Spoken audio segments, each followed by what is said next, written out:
औज़ुबिल्लाहिमिनश्शैतानिर्रजीम बिस्मिल्लाहिर्रहमानिर्रहीम अस्सलामु अलैकुम। दूसरों के लिए आसानी पैदा कीजिए, क्योंकि हमारे प्यारे परवरदिगार ने पहले ही हमसे हर मुश्किल के बाद आसानी का वादा किया हुआ है। तो अगर हम किसी के लिए आसानी करेंगे ना, तो हमारे लिए ये राह बहुत बेहतरीन तरीके से खुल जाएगी। और आप सबके लिए मैं हमेशा दुआ करती हूँ, अल्लाह ताला आपके लिए हर मरहले में आसानी पैदा हो और खुशियाँ और कामयाबियाँ अता हो। और आप भी मेरे लिए प्लीज़, मैं आपसे दुआ की तलबगार हूँ, मेरे लिए ज़रूर दुआ कीजिएगा। तो जी, आज हम बनाएँगे ढाबा स्टाइल मटर पनीर, जो बहुत ही मज़ेदार सा और बहुत ही आसान से तरीके से बना था। और दूसरी बात ये है कि आजकल मौसम कुछ अच्छा है हर जगह, तो ये जो रेसिपी है ना, आपके फैमिली के लिए आपके दस्तरख़्वान पर चार चाँद लगा देगी। ज़रूर बनाइएगा इसे और बहुत ही एन्जॉय करेंगे आप इंशाअल्लाह। क्योंकि ऐसी चीज़ें जो है ना, कभी खाई जाएँ तो आपकी सेहत के लिए भी अच्छी होती हैं। तो सबसे पहले हमने जी प्याज़ ली थी, ऑयल लिया था 3 से 4 टेबल स्पून और उसमें प्याज़ डाली थी। प्याज़ जो है मैंने कम से कम 3 से 4 दरमियानी ली थी और उनको फ्राई कर लिया था। प्याज़ को फ्राई करके पहले करके अलग कर लिया था, क्योंकि फिर मैं आपको बताऊँगी कि मैंने इन सब चीज़ इसका प्याज़ का क्या किया था। फिर इसको अच्छी तरह से फ्राई कर लिएगा, यानी गोल्डन से कलर का, खूबसूरत सा गोल्डन सा कलर इसका आना चाहिए। बहुत ज़्यादा ब्राउन नहीं कर दीजिएगा, क्योंकि बहुत ज़्यादा ब्राउन हो जाएगी ना तो मज़ा नहीं आएगा। तो फिर मैंने टमाटर लिए थे, टमाटर भी मैंने 3 से 4 दरमियाने लिए थे। ये कश्मीरी लाल मिर्च मैंने गर्म पानी में भिगो दी थी और ये भी 3 से 4 ही थी। और वो प्याज जो मैंने फ्राई की थी ना, वो इस वक्त डाल दी थी। और बादाम लिए थे मैंने कम से कम 10 से 15।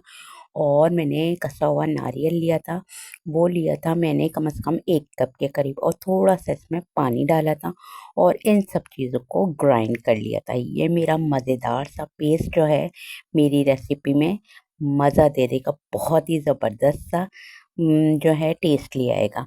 फिर मैंने उसी तेल में जिसमें प्याज़ फ्राई की थी ना, उसमें लहसुन अदरक 2 टेबल स्पून डाला था और मैंने वो पेस्ट जो मैंने पीसा था ना, वो सब इसमें डाल दिया था। झटपट रेसिपी है, आपका ये पेस्ट तैयार हो तो आप इसको झटपट से तैयार कर लेंगे, कोई भी इतना ज़्यादा हो नहीं। और इसमें चीज़ें इंग्रेडिएंट्स तो ऐसे हैं जो आपको घर में मिलेंगे। लाल मिर्च ली थी 2 टीस्पून, धनिया 2 टीस्पून, हल्दी 1 टीस्पून और नमक हस्बे ज़ायक़ा। ये सब चीज़ें आपके घर में अवेलेबल होती हैं। तो जी, मटर आए हुए हैं, तो मटर जो हैं आजकल नज़र आ रहे हैं, तो मटर को एंजॉय कर लीजिए।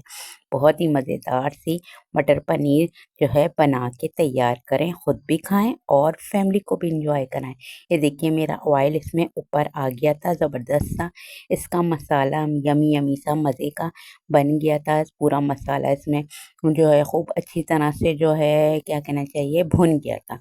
फिर मैंने इसमें मटर डाले थे, मेरे पास फ्रोज़न मटर थे, तो मैंने फ्रोज़न मटर डाले थे। आप फ्रेश डालना चाहें फ्रेश डालिएगा। मटर कम से कम मैंने 2 कप के करीब डाले थे और इसको भी इसमें जो है खूब अच्छी तरह से जो है मिला लिया था ज़बरदस्त सा, और थोड़ा-सा पानी डाल दिया था, यानी कम से कम समझें तो 1 कप आधा कप, बस 1 कप ये डालें या आधा कप डालें, इस तरह से डाल दिया था।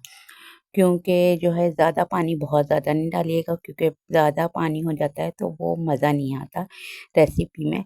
तो थोड़ा-सा गाढ़ा रहे तो ज़्यादा अच्छा रहता है। फिर ये देखिए, मेरे मटर जो हैं गल गए थे अच्छी तरह इसमें। जब मेरे मटर गल गए थे, फिर दूसरी तरफ मैंने पनीर लिया था। अच्छा, इसको पनीर को अक्सर लोग जो है ना बेवकूफ़ी कर जाते हैं, जो है मोज़रेला और चेडर चीज़ लेके, तो ये कॉटेज चीज़ होता है, इसको कॉटेज चीज़ के नाम से लिया करें। तो इसमें मैंने हल्की सी कश्मीरी लाल मिर्च डाली थी और इसको फ्राई कर लिया था और ये मज़ेदार सा ये फ्राई हो गया था हमारा। अच्छा, इसमें बहुत ज़्यादा चमचा नहीं चलाया करें, ये पनीर जो है ना फिर टूटने लगता है। और फिर इसको जो है मैंने जो है मटर में डाल दिया था और ये हमारा जो है ज़बरदस्त सा यमी यमी सा सालन तैयार होने की बिल्कुल कंडीशन में हो गया था। बस थोड़ी देर में ये सालन मेरा तैयार हो जाएगा। और फिर इसमें मैंने हरी मिर्चें डाल दी थी, आप अपने मुनासबत से डालिएगा। मैंने 3 से 4 हरी मिर्चें कट करके डाली थी और हरा धनिया डाल दिया था। ये देखिए कैसा लग रहा है मेरा सालन। लग रहा है ना माउथ वाटरिंग सा, मुँह में पानी आ रहा है। हाँ, हाँ, ज़रूर बनाइएगा। अरे रुकिए तो, पहले मेरी पूरी रेसिपी तो देखते जाइए, फिर आप भी बनाइएगा जाके मज़ेदार सा सालन। ये देखिए मेरा ऑयल भी आराम से इसमें जो है ऊपर आ गया था, क्योंकि मैंने इसको हल्की आंच पे, दम वाली आंच पे ज़रा पनीर डाल के ना थोड़ा-सा पका लिया था। कम से कम 5 से 6-7 मिनट, ज़्यादा नहीं, क्योंकि पनीर तो मेरा फ्राई था और मटर भी गल चुके थे। तो इतना कर लिया था कि इसका जो है ऑयल एकदम ऊपर आ गया था और ये सब चीज़ें यकजान हो गई थी। और जी फिर हमने जो है इसमें क्रीम का जो है तड़का लगाया था। क्रीम का तड़का लगाना ज़रूरी है, क्योंकि मज़ेदार सा यम्मी सा सालन बन रहा है। तो थोड़ा-सा क्रीम, मटर पनीर, वो क्रीमी सा मटर पनीर बन जाए तो कितनी मज़ेदार सी बात है ना।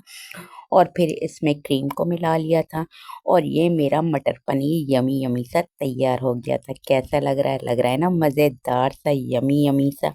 अगर आपको मेरी रेसिपी पसंद आई है तो प्लीज़ मेरे चैनल को सब्सक्राइब ज़रूर कर दीजिएगा बेल आइकन के साथ, और मेरी वीडियो को शेयर और लाइक भी ज़रूर कर दीजिएगा। और मुझे यकीन है कि आपको मेरी रेसिपी पसंद आई होगी, क्योंकि मज़ेदार सी यम्मी यम्मी सी मटर पनीर की रेसिपी, बहुत आसान सी रेसिपी दी है। इसको बिगनर्स भी, मेरे बच्चे-बच्चियाँ, मेरे छोटे बहन-भाई भी आराम से बना सकते हैं। कोई इतना ज़्यादा मुश्किल काम नहीं है। अच्छा जी, और मुझे अच्छा-सा ब्यूटीफुल सा फीडबैक भी देना नहीं भूलिएगा, क्योंकि आपका ब्यूटीफुल फीडबैक का इंतज़ार रहता है मुझे हर वक़्त बेसब्री से। और जी अपना बहुत ज़्यादा ख़्याल रखिएगा और मुझे भी दुआओं में याद रखिएगा। और हाँ, देखें, अपना ख़्याल रखेंगे तो दूसरों का ख़्याल रखेंगे, तो अपने आप को कभी इग्नोर ना किया करें। अपने आप अपना ख़्याल रख कर, हाँ, अपना ख़्याल रखें, लेकिन वो भी नहीं कि सेल्फ़िश हो जाएँ, कि बस अपने ही बारे में सोचते रहें। नहीं, दूसरों के बारे में भी हमें सोचना चाहिए, लेकिन बाज़ लोग ना अपने आप को बिल्कुल छोड़ देते हैं। ऐसा ना करें। चलिए जी, मुझे इजाज़त दीजिए। अल्लाह हाफ़िज़।